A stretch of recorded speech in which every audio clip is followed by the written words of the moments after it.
to znači da je penal. Carević, ko se čupa? Carević slomi televizor. A čim gleda penal?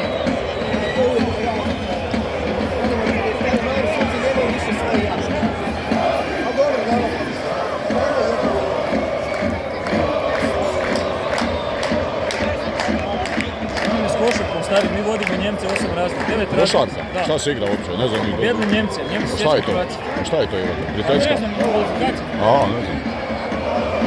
Penal, je. To sad stoji. Daj, ovo je ruganje, frende, daj, odi, vidi to, jebemo mater.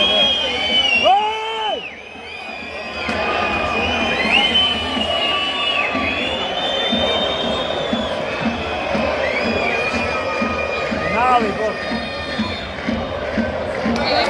Kako je, mamo vam?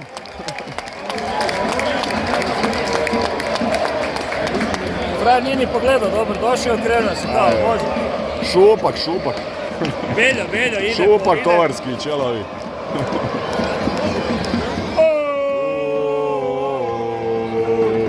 Volim te, Dinamo! Hajmo, Zlajo!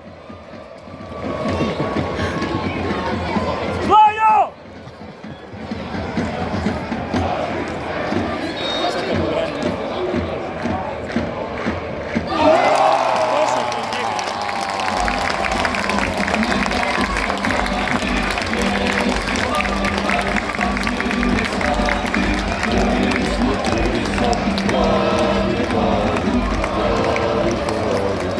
Poštovani gledatelji, 73. minuta utakmice.